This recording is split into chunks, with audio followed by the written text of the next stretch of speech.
बरेच लोक सांगतात की एका रात्रीमध्येच तुमचे केस खांद्यापासून ते गुडघ्यापर्यंत लांब होतील, त्यासोबतच केस अगदी जमिनीवरती लोळायला सुरुवात होईल. तर असं काहीही होत नसतं. हे सगळे लोक तुमची दिशाभूल करत असतात.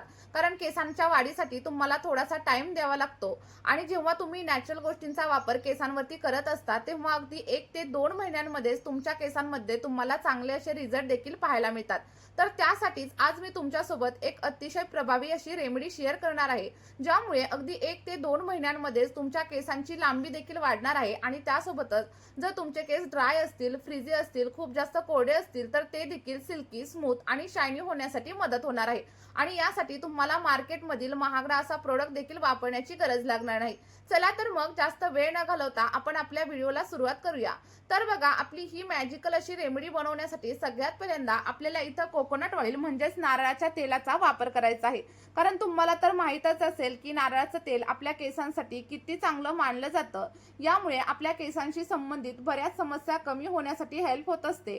आणि बघा, नारळाच्या तेलामध्ये लॉरिक ऍसिड नावाचा एक घटक असतो, ज्यामुळे केसांची लांबी वाढण्यासाठी आणि सोबतच केसांची मुळं स्ट्रॉंग होण्यासाठी मदत होत असते. आणि जर तुम्हाला अकाली केस पांढरे होण्याची वगैरे समस्या असेल तर तुम्ही नारळाचं तेल सातत्याने तुमच्या केसांवरती अप्लाय करून बघा. तुमच्या सगळ्या काही समस्या हळूहळू कमी होण्यासाठी हेल्प होणार आहे. आणि जर तुम्हाला माझ्यावरती विश्वास बसत नसेल तर तुम्ही गुगलवरती देखील सर्च करून बघू शकता की नारळाचे तेलाचे किती सारे फायदे आपल्या केसांसाठी होत असतात. त्यानंतर बघा, रेमेडी बनवण्यासाठी तुम्हाला काय करायचंय तर सगळ्यात पहिल्यांदा एक स्वच्छ असा बाउल घ्यायचा आहे. आणि बाउल घेतल्याच्या नंतर आपल्याला साधारणतः 1 ते 1.5 चमचा एवढं नारळाचं तेल याच्यामध्ये ऍड करायचंय. आता बघा, बऱ्याच केसेसमध्ये काय होतं, एखाद्याला नारळाचं तेल सूट होत नाही किंवा मग नारळाचं तेल केसांवरती अप्लाय करायला आवडत नाही.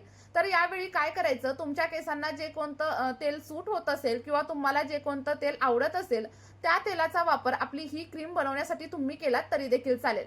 बघा, इथे मी साधारणतः 1.5 चमचा एवढं नारळाच्या तेलाचा वापर केलाय. आणि बऱ्याच वेळा काय होतं, आपल्याला डायरेक्टली तेल आपल्या केसांवरती अप्लाय करायला आवडत नाही. तर त्या लोकांनी आपल्या या पॅकचा वापर केसांवरती करायला सुरुवात करा. बघा, तुम्हाला अगदी 1 ते 2 महिन्यांमध्येच तुमच्या केसांवरती अप्रतिम असे बदल झालेले जाणवणार आहेत. त्यानंतर बघा, आपल्याला यामध्ये ॲलोवेरा जेलचा देखील वापर करायचा आहे. आणि मी इथे या ब्रँडचा ॲलोवेरा जेल घेत आहे. तुम्हाला जे कोणता ॲलोवेरा जेल आवडत असेल त्याचा वापर तुम्ही इथं करू शकता. किंवा मग जर तुम्हाला मार्केटमधील ॲलोवेरा जेल वापरायचं नसेल तर तुमच्याकडे ताजं असं ॲलोवेराचं झाड वगैरे असेल ना, तर तुम्ही ताज्या ॲलोवेरा जेलचा वापर देखील आपल्या या रेमेडीमध्ये नक्कीच करू शकता. बघा, इथं मी मार्केटमधील ॲलोवेरा जेलचा वापर करते. तुम्हाला जर मार्केटमधील ॲलोवेरा जेलचा वापर करायचा असेल तर एखाद्या चांगल्या ब्रँडचा ॲलोवेरा जेल घ्या, जेणेकरून तुमच्या केसांवरती कोणत्याही प्रकारचे साईड इफेक्ट वगैरे अजिबात होणार नाहीत. आणि ॲलोवेरा जेलमुळे आपले ड्राय आणि रफ केस देखील सिल्की, स्मूथ आणि शायनी होण्यासाठी मदत होते. त्यासोबतच आपलं स्कॅल्प आहे ना, ते देखील क्लीन होण्यासाठी मदत होते आणि त्यानंतर केसांची मुळं देखील अगदी घट्ट होत असतात. जर तुम्हाला स्प्लिट एंडची वगैरे समस्या असेल तर ॲलोवेराच्या अगदी 2 ते 3 वापरांमध्ये स्प्लिट एंडची समस्या देखील हळूहळू कमी होण्यासाठी मदत होते आणि केस अगदी दुप्पट वेगाने वाढत असतात. बघा, साधारणतः 1.5 ते 2 चमचे एवढं ॲलोवेरा जेल आपल्याला इथं ऍड करायचंय. आता मी तुम्हाला इथं 1.5 ते 2 चमचे सांगितले, पण तुमच्या केसांच्या लांबीनुसार तुम्ही ॲलोवेराचं आणि सोबतच कोकोनट ऑइलचं प्रमाण इथं कमी जास्त देखील नक्कीच करू शकता. किंवा मग तुम्हाला जर 2-3 लोकांसाठी ही क्रीम बनवायची असेल तर त्यानुसार तुम्ही ॲलोवेराचं आणि सोबतच तेलाचं प्रमाण जास्त देखील नक्कीच घेऊ शकता. बघा, ॲलोवेरा जेल ऍड केल्याच्या नंतर आपल्याला सगळं काही मिश्रण अगदी 1 ते 2 मिनिटांसाठी व्यवस्थित असं मिक्स करून घ्यायचं आहे. आणि जसं जसं आपण मिश्रण हे मिक्स करू तेव्हा आपल्या जी काही क्रीम तयार होणार आहे तिचं स्ट्रक्चर अगदी फ्लफी होण्यासाठी सुरुवात होणार आहे. आणि बघा, मी तुम्हाला याचे फायदे देखील पुढे सांगणार आहे आणि त्यासोबतच हे केसांवरती अप्लाय कसं करायचं हे देखील सांगणार आहे. पण त्या अगोदर तुम्हाला एक छोटीशी विनंती आहे, जर तुम्ही चॅनलवरती नवीन असाल तर चॅनलला सबस्क्राईब करा. आणि त्यासोबतच व्हिडिओ तुम्हाला थोडा जरी हेल्पफुल वाटत असेल तर व्हिडिओला एक लाईक केल्याशिवाय अजिबात जाऊ नका. आणि मला हे कमेंटमध्ये नक्की सांगा की तुम्ही माझा हा व्हिडिओ नक्की कोणत्या गावामधून किंवा मग कोणत्या शहरामधून पाहत आहात, जेणेकरून मला देखील समजेल की माझे व्हिडिओ नक्की कुठपर्यंत हेल्प करत आहेत. तर इथं तुम्ही बघू शकता आपल्या क्रीमची कन्सिस्टन्सी कशी आहे आणि तुम्हाला देखील सेम मी सांगितलेल्या पद्धतीनेच आपली ही क्रीम बनवायची आहे. आणि त्यानंतरच तुम्हाला तुमच्या केसांवरती अप्रतिम असे बदल जाणवणार आहेत. बघा, त्यानंतर आपल्याला याच्यामध्ये साधारणतः 1 चमचा एवढं ऑलिव्ह ऑइल किंवा मग मस्टर्ड ऑइल ऍड करायचं आहे. इथं मी ऑलिव्ह ऑइल घेतलेलं आहे. जर तुम्हाला ऑलिव्ह ऑइल घ्यायचं नसेल तर तुम्ही इथं एरंडेल तेल म्हणजेच कॅस्टर ऑइलचा वापर देखील नक्कीच करू शकता. बघा हे ऑइल याच्यामध्ये मिक्स केल्याच्या नंतर आपल्याला दोन्ही तिन्ही गोष्टी अगदी व्यवस्थित अशा मिक्स करायच्या आहेत, जेणेकरून काय होईल, आपलं जे काही ऑइल आहे आणि ॲलोवेरा जेल आहे ते एकमेकांमध्ये अगदी प्रॉपर पद्धतीने मिक्स होईल आणि त्यानंतर ही क्रीम आपण जेव्हा आपल्या केसांवरती अप्लाय करू तेव्हा आपल्या केसांवरती अगदी 100% रिझल्ट आपल्याला पाहायला मिळेल. बघा तेल ऍड केल्याच्या नंतर अगदी 1 ते 2 मिनिटांसाठी इथे मी सगळं काही आपला पॅक आहे तो व्यवस्थित असा मिक्स करून घ्यायचा आहे आणि आपला हा जो पॅक आहे किंवा ही जी क्रीम आहे ती अगदी 100% नॅचरल आहे. यामध्ये आपण कुठल्याही प्रकारच्या केमिकलचा वगैरे वापर अजिबात करत नाहीये, त्यामुळे तुम्ही अगदी बिनधास्तपणे या क्रीमचा वापर तुमच्या केसांवरती देखील नक्कीच करू शकता आणि ही क्रीम तुम्ही अगदी लहान मुलांपासून ते मोठ्या माणसांपर्यंत सगळ्यांसाठी वापरू शकता. आणि मी स्वतः देखील या रेमेडीचा वापर माझ्यासाठी आणि माझ्या मुलीसाठी देखील करत असते आणि मला खूप छान असे रिझल्ट देखील मिळालेले आहेत. बघा ही रेमेडी तुम्हाला आठवड्यातून फक्त 2 वेळा केसांवरती अप्लाय करायची आहे आणि त्यानंतर तुम्हाला जे काही रिझल्ट भेटतील ना ते मात्र अमेझिंग असणार आहेत. त्यामुळे मी सांगितलेल्या पद्धतीने तुम्ही फक्त एकदा ही रेमेडी केसांवरती अप्लाय करून बघा आणि त्यानंतर तुम्ही नेहमी याच रेमेडीचा वापर तुमच्या केसांसाठी करणार आहात.